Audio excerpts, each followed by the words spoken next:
Hello guys, welcome to my YouTube channel Commerce Classes by Falak Naz. As you know, आपका जो term 1 exam है that would be MCQ based. So guys, I'm here to help you out.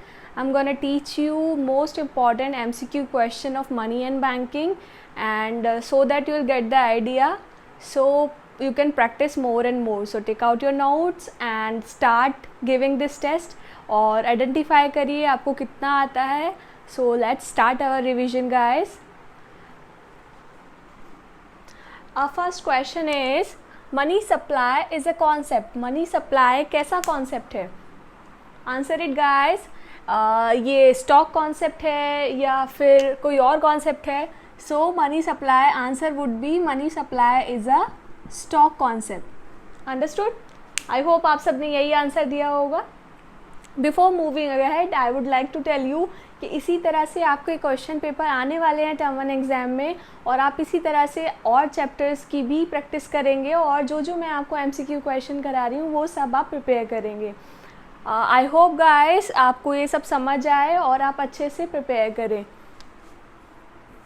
Question number 2 is formula for money multiplier. Money multiplier का formula क्या है ये पूछ रहे हैं. मनी मल्टीप्लायर मैंने आपको पढ़ाया था. मनी मल्टीप्लायर के दो फॉर्मूले हैं, एक नहीं दो, हम दोनों फॉर्मूलेस पढ़ेंगे. First formula is 1/LRR. This is first formula. And second formula is total deposit upon initial deposits.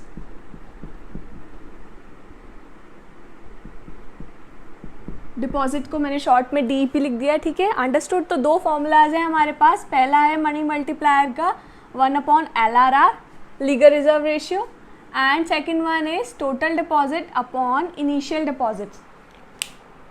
Okay, याद आ रहा है ना सबको जो पढ़ा है. जिन लोगों ने ये वाला चैप्टर नहीं पढ़ा है वो अभी जाके मेरी वीडियोस देखें और इस चैप्टर को पढ़ें, उसके बाद आके एमसीक्यू क्वेश्चन सॉल्व करें, ताकि आपको आइडिया हो जाए कि कैसे कैसे करना है. इस पे बेस्ड मैंने 3 और 4 वीडियोस बनाई हैं इस चैप्टर के लिए, मनी एंड बैंकिंग के लिए. सो आप जाके जल्दी से वो वीडियोस देखिए ताकि आपको अच्छे से समझ आए और बाद में आप एमसीक्यू क्वेश्चंस की प्रैक्टिस कर सकें. So next one is which measure of money supply represent highest degree of liquidity. कौन सा मेजर है मनी सप्लाई का जो रिप्रेजेंट करता है highest degree of liquidity. Highest degree liquid form में, सबसे ज़्यादा लिक्विड फॉर्म में कौन सा हो सकता है. मैंने आपको पढ़ाए थे M1, M2, M3, M4. इनमें से क्या होगा? M1 होगा, M2 होगा, M3 होगा या M4 होगा. अगर आपके एग्जाम में पूछेंगे कि जो मनी सप्लाई है वो हाईएस्ट डिग्री लिक्विडिटी कब होती है, so answer would B M1. इसका आंसर होगा guys M1. M1 most liquid कहा जाता है. Okay. Fourth one is initial deposits is, आपके पास नेक्स्ट क्वेश्चन पे आते हैं. आपके पास इनिशियल डिपॉजिट्स हैं 2000 रुपीज़ के, LRR हैं 10%, और आपको क्या कैलकुलेट करना है, टोटल डिपॉजिट्स आपको निकालना है. टोटल डिपॉजिट निकालने के लिए आपको पहले निकालना पड़ेगा MM, money multiplier. MM is equal to 1/LRR. LRR कितना है हमारा? 10%. 10% ऐसे लिख सकते हैं. ओके. सो इसको हम क्या कर सकते हैं, 1 × 100/10. इसको कैलकुलेट करेंगे तो कितना आ जाएगा आंसर? 10 टाइम्स. 10 टाइम्स हो गया, 10 हो गया. और टोटल डिपॉजिट का फॉर्मूला है, क्या है हमारे पास टोटल डिपॉजिट का फॉर्मूला?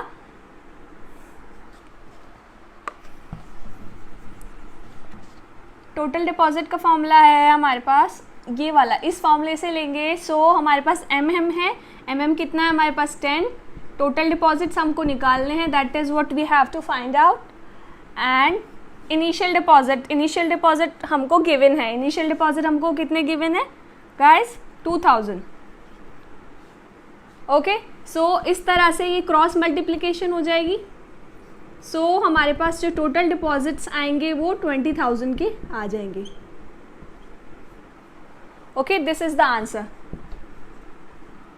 आप वीडियो पॉज करके सॉल्यूशन निकाल लीजिए ताकि आपकी भी प्रैक्टिस हो, और आप उसके बाद आके वीडियो को ऐसे रिज्यूम करके देख सकते हैं कैसे सॉल्व है. इससे आपकी प्रैक्टिस भी होगी और आपको सॉल्यूशन भी मिल रहा है साथ साथ. ओके. ये बहुत इंपॉर्टेंट क्वेश्चंस हैं और ये डिटेल्स हैं जो आपको एग्जाम में इस तरह की जो डिटेल आपको पूछी जा सकती है as MCQ of this chapter. Okay, एक नेक्स्ट हमारा जो क्वेश्चन नंबर 5 है उस पे आते हैं। वो क्या पूछ रहे हैं हमारे पास, टोटल डिपॉजिट्स हैं हमारे पास 800, इनिशियल डिपॉजिट्स हैं हमारे पास 200। ओके, हमारे से वो पूछ रहा है LRR कितना है। LRR का amount, that is asking amount of LRR।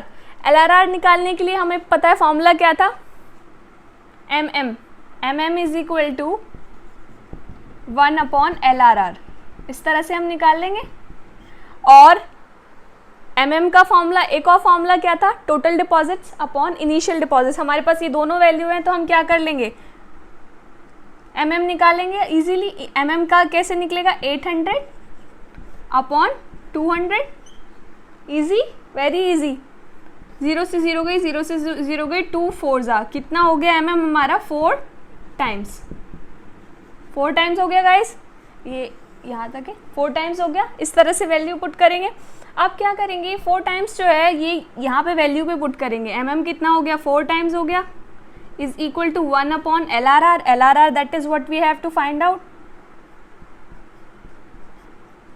So LRR का क्या हो जाएगा, इसको भी क्रॉस मल्टीप्लाई करेंगे। We all know simple mathematical question, cross multiplication rule पता है, सभी को आता है। इस तरह से क्रॉस मल्टीप्लाई करेंगे एंड देन 1/4 हो जाएगा ये, ठीक है। अब इसको पॉइंट में निकाल लेंगे, 0.25। ओके, सो इसको हम क्या कह सकते हैं, 25% भी कह सकते हैं। So this is our answer. हमारा जो LRR निकल के आ गया, LRR कितना होगा, 25%। Easy guys. इसी तरह से ये वाले क्वेश्चन आपके एग्जाम में डेफिनेटली आने वाले हैं एज ए MCQ, तो आप इस तरह से सॉल्व कर लेंगे। अंडरस्टूड। अगर आपको समझ आया है ये कॉन्सेप्ट्स और कैलकुलेशन, मेरी इस वीडियो को लाइक करिए और थम्स अप भेजिए अभी।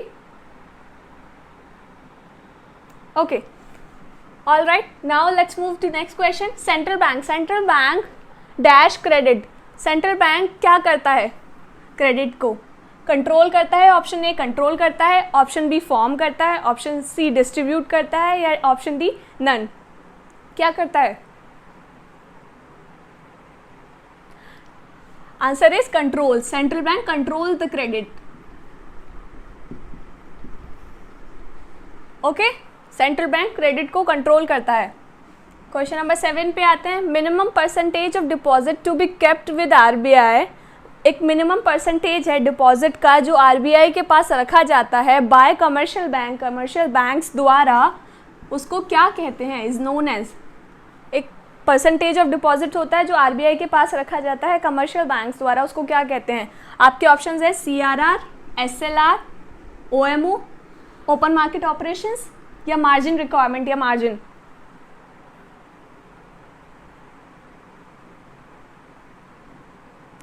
So answer would be CRR। CRR आप इसको ऐसे फाइंड आउट करेंगे, वैसे मैंने आपको पूरा लॉजिक पढ़ाया हुआ है इसकी प्रीवियस वीडियोस में, पूरा डिटेल में मैंने ये सारे कॉन्सेप्ट्स आपको डिस्क्राइब किए हुए हैं। अगर किसी ने नहीं देखे हैं तो अभी जल्दी जाइए और उस वीडियो को देखिए। यहाँ जहाँ C है ना, C is for central bank. जहाँ समझ लीजिए सेंट्रल बैंक की बात हो रही है, तो जो सेंट्रल बैंक के पास रखा जाता है, central bank is what, central bank is RBI, जो RBI के पास रखा जाता है that is CRR। So our answer would be CRR। Understood, आया समझ। Now let's move to next question. 1 rupee note and coins are issued by. हमने पता है जो करेंसी है वो RBI इशू करती है, पर हेयर वी आर आस्किंग जो 1 रुपी नोट्स हैं एंड कॉइन्स हैं उनको कौन इशू करता है। याद करने की कोशिश करिए गाइस, कौन इशू करता है उनको। हाँ, यस यू आर राइट, जो उसको इशू करता है वो है मिनिस्ट्री ऑफ फाइनेंस।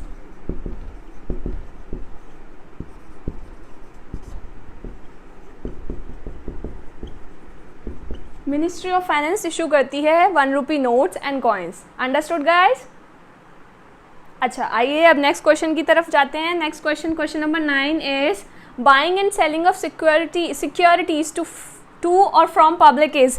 पब्लिक से परचेज की जाए या सेल की जाए सिक्योरिटीज़, उनको कौन सी सिक्योरिटीज़ कहते हैं, कैसे की जाती हैं, वो क्या प्रोसेस होता है जब वो जो गवर्नमेंट सिक्योरिटीज़ हैं वो सेल की जाती हैं और परचेज की जाती हैं। उसको कहते हैं guys open market operations, open market operations. Got it? अच्छा, इस तरह से आपका ये पूरा, मैं इन क्वेश्चंस में आपका ये पूरा चैप्टर कवर करने वाली हूँ। जो जो मोस्ट इम्पॉर्टेंट मेरे को लगे, मैंने जो वो आपको सब मैं आप बता रही हूँ यहाँ पे। आप जल्दी जल्दी लर्न कर लीजिए, प्रैक्टिस करिए, ओके। और ये आपका इसको एक टेस्ट की तरह लीजिए, ठीक है। आप आंसर दीजिए साथ साथ, और फिर उसके बाद मुझे कमेंट बॉक्स में बताइएगा कि आपके कितने मार्क्स आए टोटल आउट ऑफ 10 में। Okay guys, so now our next question is question number 10. Difference between amount of loan and securities offered by borrower is terms at. जो डिफरेंस होता है अमाउंट ऑफ लोन का, जो loan देते हैं bank वो, and securities offered by borrower, जो loan ले रहा है वो जो सिक्योरिटी देगा एज अ मॉर्गेज जो देगा, उसमें जो डिफरेंस जो आता है उसको क्या कहते हैं। कोई भी बैंक है, बैंक क्या करता है जब लोन देता है उसके बदले एक मॉर्गेज रखता है, एक सिक्योरिटी रखता है। सपोज़ बैंक ने लोन दिया 90 रुपीज़ का, तो वो सिक्योरिटी रखेगा 100 रुपीज़ का। तो जो 10% है वो एक वैल्यू होती है जो as a security, as a एक टर्म जो इसका आंसर है वो बैंक रखते हैं, उसको क्या कहते हैं, याद करिए। यस, यू आर राइट, उसको कहते हैं मार्जिन रिक्वायरमेंट।